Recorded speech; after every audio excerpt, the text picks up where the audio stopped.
Hi everyone, welcome back to the Bong academy YouTube channel. আমি তোমাদের সৌমেন দা। তো বন্ধুরা, এবার মনে হচ্ছে তোমাদের ডাব্লিউবিপি ওবিসি কেসটা প্রায় মিটতে চলেছে। এবার তোমাদের পরীক্ষা হতে চলেছে, পরীক্ষা পরপর শুরু হবে। আজকে তোমরা প্রত্যেকে জানো 28শে জুলাই আজকে সুপ্রিম কোর্টের ওবিসি কেসের হিয়ারিং ছিল এবং সেখান থেকে বেশ কিছু আপডেট উঠে এসেছে। ঠিক আছে, আবারও সুপ্রিম কোর্ট কলকাতা হাইকোর্টে ওবিসি কেসটাকে পাঠিয়েছে।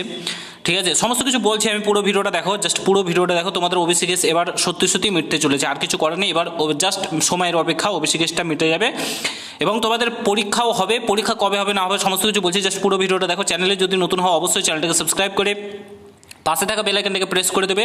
যখন আমি নতুন ভিডিও আপলোড করবো তার নোটিফিকেশন সর্বপ্রথম পেতে অতি অবশ্যই চ্যানেলটাকে সাবস্ক্রাইব করে দেবে। আর্টিকেলে নিউজ চ্যানেলে তোমরা অলরেডি দেখে নিচ্ছ, ওবিসি মামলার স্বস্তিতে রাজ্য সরকার। ওবিসি মামলায় কলকাতা হাইকোর্টের নির্দেশের উপর স্থগিতাদেশ দিল সুপ্রিম কোর্ট। এই মামলায় আপাতত স্বস্তি রাজ্য সরকারে। মামলা ফেরানো হলো কলকাতা হাইকোর্টে।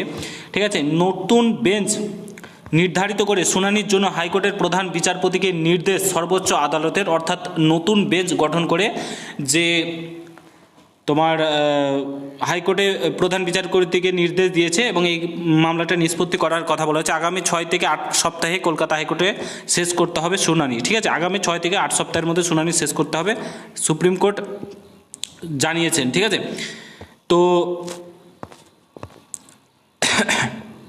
এখানে সুপ্রিম কোর্ট জানিয়েছে কিভাবে তোমার প্রশাসনিক সিদ্ধান্তের উপর স্থগিতাদেশ দেওয়া হচ্ছে, নোটিশ ইস্যু করছি বলে সুপ্রিম কোর্ট জানিয়েছে। তোমাদের 140টি যে জনজাতিকে নিয়ে রাজ্য সরকার যে ওবিসি লিস্ট তৈরি করেছিল, নতুন ওবিসি লিস্ট, এবং তার উপর যে কলকাতা হাইকোর্ট স্থগিতাদেশ দিয়েছিল, সেই ইস্যুটাকে নিয়ে বলেছে সুপ্রিম কোর্ট।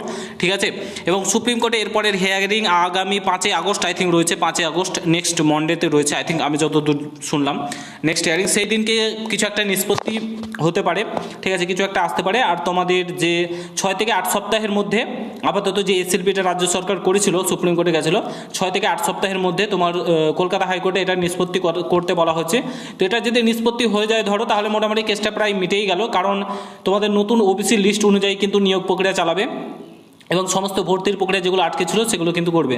অর্থাৎ 140টি জনজাতিকে নিয়ে যেটা নতুন লিস্ট রাজ্য সরকার তৈরি করেছিল সেটাই বাহাল থাকলো এবং যে কলকাতা হাইকোর্ট স্থগিতাদেশ দিয়েছিল সেটাকে কিন্তু খারিজ করে দিয়েছে, মানে সুপ্রিম কোর্ট সেটাকে কিন্তু স্থগিতাদেশ দিয়ে দেওয়া হয়েছে। মানে 140টি জনজাতিকে নিয়েই কাজ করবে রাজ্য সরকার, নিয়োগ প্রক্রিয়া, ভর্তির প্রক্রিয়া সমস্ত কিছু কিন্তু চালাবে নতুন ওবিসি লিস্ট অনুযায়ী, সেটা কিন্তু বলে দিয়েছে। বুঝতে পারছো?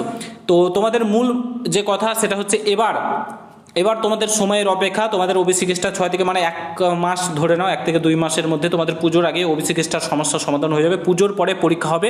তবে একটা কথা বলে রাখি, এটা যখন নতুন ওবিসি লিস্ট নিয়ে হলো, তাহলে কিন্তু তোমাদের আরেকটা কাজ হবে, সেটা হচ্ছে তোমাদের অনেকে ওবিসি এ থেকে বিতে চলে গেছে, বি থেকে এই প্রসেসটা হবে, মানে এখন প্রসেস হবে, অনেক কিছু প্রসেস বাকি আছে, তারপরেই কিন্তু তোমাদের নিয়োগ প্রক্রিয়াগুলো হবে। তো এখন একটু স্বস্তি, পড়াশোনাতে মন দাও, তোমাদের সময় রয়েছে, পড়াশোনাতে মন দাও। এবার কিন্তু তোমাদের পরীক্ষাগুলো হতে চলেছে। ঠিক আছে, তোমাদের সমস্ত পরীক্ষার নিউ নোটিফিকেশন সমস্ত কিছু কিন্তু প্রকাশিত হবে। আশা করি বুঝতে পারছো। ভিডিওটা যদি ভালো লাগে প্রত্যেকের সঙ্গে শেয়ার করো। কোনো কিছু জানার থাকলে কমেন্ট বক্সে জানাতে ভুলবে না। দেখা হচ্ছে নতুন ভিডিওর সঙ্গে। বন্ধুরা ভালো থেকো, সুস্থ থেকো, গুড বাই, জয় হিন্দ, বন্দে মাতরম।